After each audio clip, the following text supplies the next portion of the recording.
Anger mounting in Texas. I'm sick, I want to throw up, I'm angry. Police revealing mistakes in their response to the mass shooting at an elementary school. There's no excuse for that. Plus, students share their stories of survival.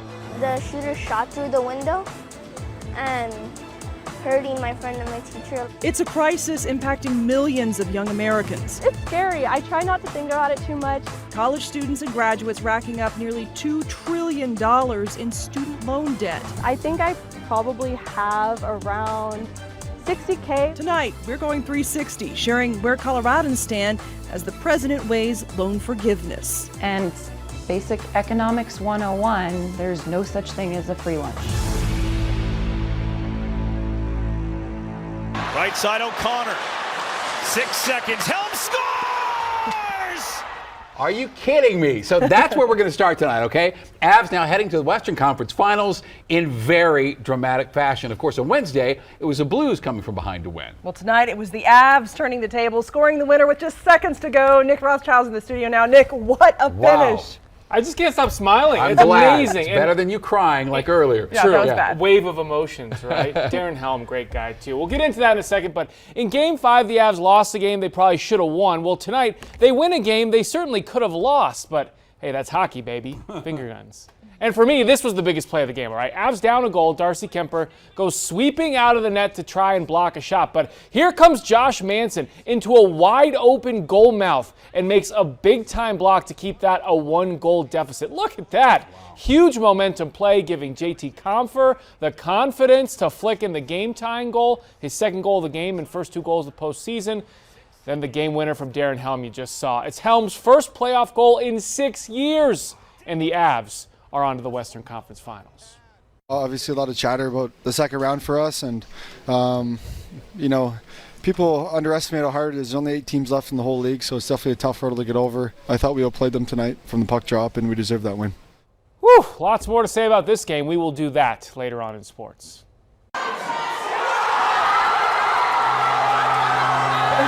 Yeah, that was the scene at Tom's Watch Bar in McGregor Square as the Avs put the game winner in the net. Fans we talked to say after the game, they say, bring on the Oilers. This is unbelievable. Unbelievable. It's all for the cup, and that's all that matters. And we are so excited for the city, for the state. The Avs are going to take it home, and it's going to be unbelievable. The Avs have just a little time to celebrate. Game 1 of the Western Conference Finals is Tuesday night at Ball Arena. Well, there's anger growing tonight over the police response to the mass shooting in Uvalde, Texas. 21 people, including 19 children, died Tuesday when a gunman opened fire inside a classroom at Robb Elementary. Well, today, Texas's top cop admitting the incident commander on the scene misjudged the situation, initially believing it was not an active shooter, but a barricaded person, and that children were not in danger. And that decision meant another 45 minutes before officers would go inside that classroom and kill the gunman. For the benefit of hindsight, where I'm sitting now, of course it was not the right decision. It was the wrong decision, period. There's no excuse for that. We believe there should have been an entry at that as soon as you can. Tonight we are also hearing stories of survival from the students trapped in that classroom as they waited for police. We turned off all the lights and went to the back of the classroom and put desk in front of us. And we were hiding. 5 of us hiding there and then the rest under a table. But that didn't stop one of my friends getting hurt. I have the fear of guns now because I'm scared someone might shoot me. Well, today the Texas governor said he was misled about the police response. He said expects the investigation into the shooting to, quote, get to the bottom of every fact with absolute certainty. When situations like this occur, police departments have protocols for how officers should respond. Those protocols are actually built off lessons learned from Columbine here in 1999. Grant Whitus was the first SWAT officer to go inside Columbine High School. Officers had waited then 47 minutes, set up a perimeter before entering the school. The most important lesson from that day, he says, was that police should go in right away. It is a strategy that's been successful in saving lives during multiple mass shootings, including STEM School Highlands Ranch. But that's not what we are learning happened in Texas. White says he's waiting for the investigation to wrap up before making any judgments, but he says police are trained to go in right away. Anything short of those first officers getting in there the first minute they got there, dereliction of duty. For the past 23 years, Whitus has trained thousands of officers on active shooter protocols, and he says there is always more training to be done. And that shooting leading for calls across the nation for stricter gun control laws. The NRA's annual convention is being held just hours away from Uvalde in Houston. And outside, huge crowd of protesters carrying signs urging lawmakers to act. Inside the convention, speakers, including the Texas governor and former President Trump, argued against gun control measures. New details coming to light about the equine flu outbreak at a wild horse holding facility in Canyon City. The Bureau of Land Management says 145 horses now have died from the illness since this outbreak began last month. Well, tonight, Denver 7's Russell Haythorne walks us through some new information, including emails obtained by Denver 7 indicating inconsistencies and negligence regarding the BLM following its own policies and procedures.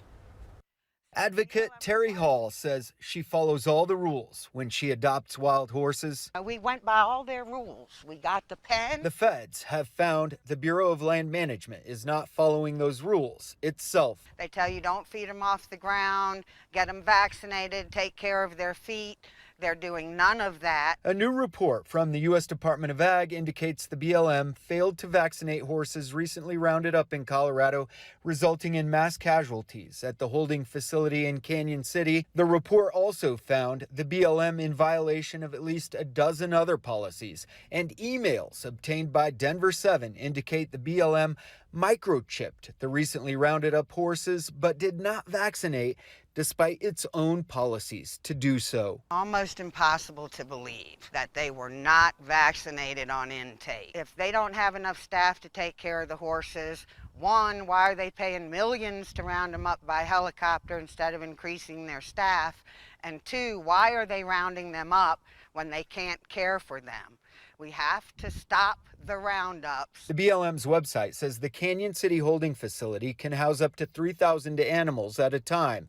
But by the BLM's own math, if each horse needs 2,600 square feet in captivity, and the Canyon City facility is only 50 acres as reported, the BLM can house less than 1,000 horses at that facility. That is 837 horses. Earlier this month, Governor Polis all but ordering a stop to the roundups, saying, due to the loss of 142 horses from disease, I'm calling for a delay to consider more humane options. Russell Haythorne, Denver 7.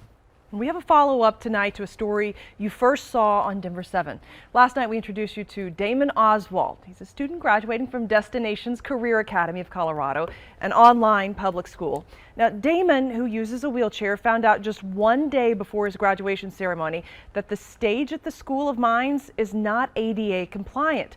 Well, today we learned the school was able to get a ramp so Damon could go on stage to receive his diploma.